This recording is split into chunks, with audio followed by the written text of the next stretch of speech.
everybody, welcome back to another video and another day of Vlogmas.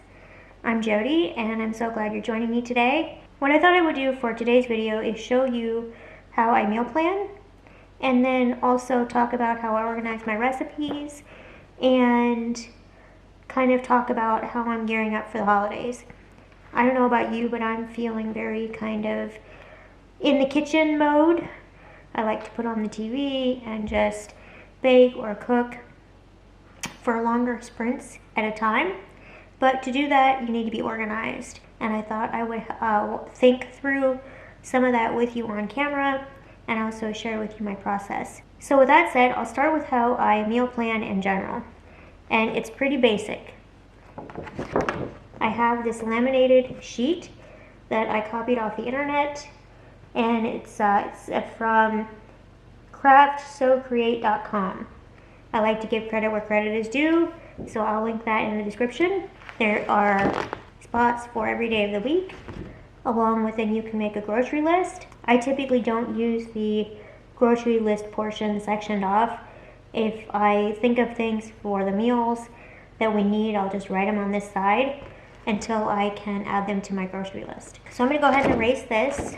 One of the things that makes meal planning easier for me is it's just Andrew and I. And so I can be pretty flexible in, what we're making when. I like meal planning because it helps with the grocery budget, it helps with the food inventory, and it helps with not wasting. I already have some ideas for this week. Okay, so for, let's see, tomorrow, because I'm recording this on a Wednesday. So tonight we're gonna have leftover soup. Tomorrow we'll have leftover mac and cheese and risotto because I like the mac and cheese, but Andrew likes risotto and we have some in the freezer. Friday we'll do salad. Saturday we'll do pizza. Sunday we'll do a frozen dinner. Monday, so we will have gone grocery shopping over the weekend or had them delivered. So Monday we'll do Mexican. I'll do some chicken enchiladas or something. And then Tuesday we will do Italian. So a pasta or a rav. I want to keep it pretty simple this week because I'm still very busy with wrapping and shipping, and I've got some board work I have to do this week, meetings and whatnot. So I need to keep this week's meal plan fairly simple, quick and easy, heat up and go. As for how I keep my recipes organized, this is what I do. So over the course of the last several years, I have clipped many a recipe out of magazines and also printed off the internet. So here's kind of an example of, how many recipes I have. And this is what I keep in what I call my try binder. These are recipes that, based on how I read them, they look interesting. I think I'll enjoy them, but I haven't made them yet, so I can't know for sure. I have this binder organized into sections. So I have like holiday meats, holiday sides, holiday desserts, appetizers, breads, desserts, dips and dressings, Instant Pot, chicken wings. I have a whole section for chicken wings because it's one of my favorite dishes. Rubs and seasonings, etc. And I use these folders with pockets, some of which came with tabs, some that I added tabs. So as you can see, I have quite a collection. I was very into recipe magazines for a long while. Probably my favorite was Taste of Home or All Recipes. I think they came out with a print version. I use them a lot off the internet now. And then the other binder I have is my Keep binder. And this binder is what I consider the graduation binder. Once I've made a dish and I really like it, it gets to live in the Keep binder, and it's basically organized the exact same way with the same sections. But what I do for the Keep binder is I have the tab divider, but then I take the recipe and put it in one of these plastic sleeves. So that way it can stay clean and it's just easy to pop open the 3-ring binder clip and, you know, pull out the recipe that I need, and then when I'm done I can just file it back in its proper section. Probably the last step to my system is I have one of these folders where if I am in the mood to be in the kitchen during a certain season of life, I will go ahead and pull several of the try recipes and just keep them near my cookbooks just for handiness. Now, I have pulled these a while ago and I've not cooked most of them. Some of them I have. So I need to decide what I want to put back into the try binder or if I just want to toss some of the recipes.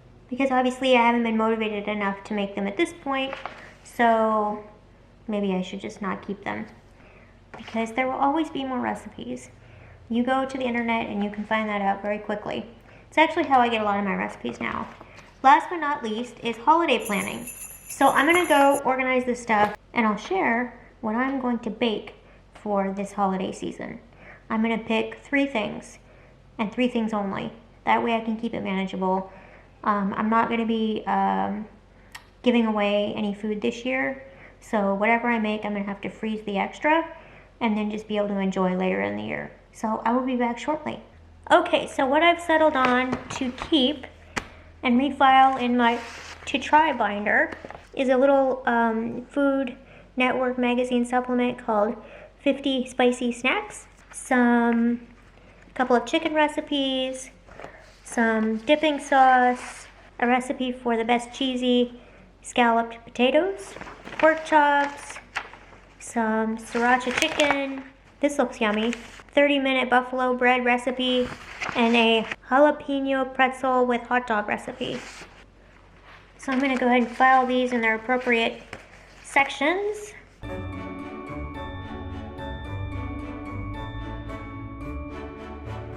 What did not make the cut was a couple of recipes that I thought about making for Thanksgiving but never did. Some honeyed sweet potatoes and a green bean recipe, a sweet potato cornbread recipe. I did make this slow cooker green beans. It wasn't very good. I wouldn't make that again. I mean, it was edible, but it wasn't great. Some garlic. They call this garlic bubble loaf. And again, another bread item, some Cheddar Bay biscuits.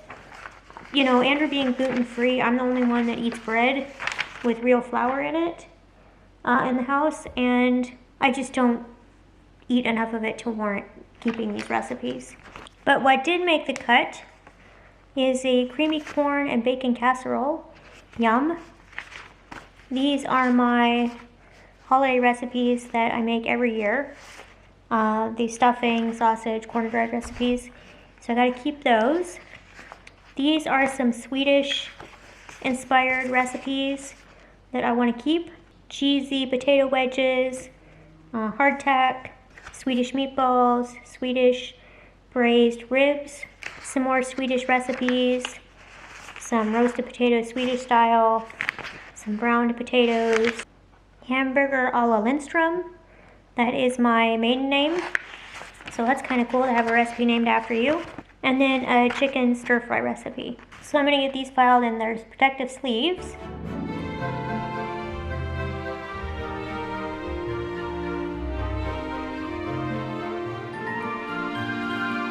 And then lastly, what I'm keeping out for dishes to make here in the short term, I have some sweet and spicy stir-fry with broccoli, some buffalo chicken burgers, some cheesy chicken enchilada dip, some baked chicken flautas, and a Wisconsin 5 cheese bake because it's the holidays. For my holiday dessert items I decided on 3 different kinds of cookies.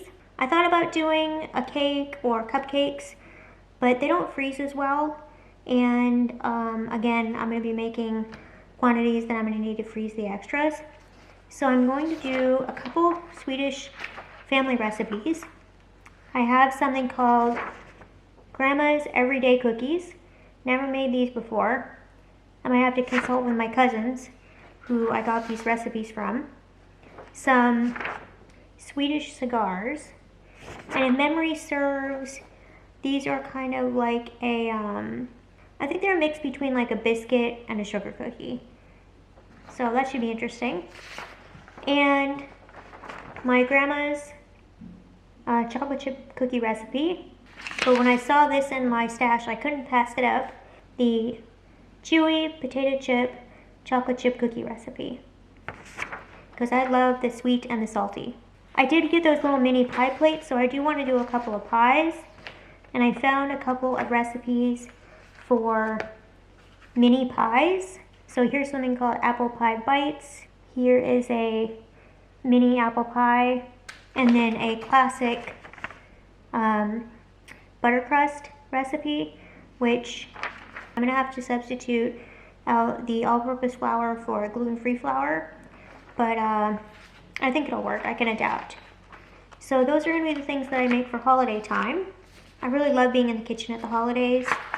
It's just fun, and get to use up some of my cooking supplies and get to use my fun cooking tools. I'm sure I'll bring you along for baking at least 1 or 2 of those things.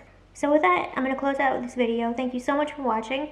Let me know in the comments below if you enjoy being in the kitchen, if you have some favorite traditional holiday dishes or desserts that you like making every year.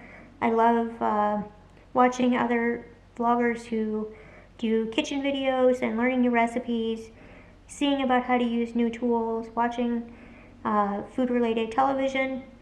So yeah, all the things. Go ahead and give this video a big thumbs up. I really appreciate it. It helps the video and the channel. And with that, I will see you in tomorrow's video. Bye!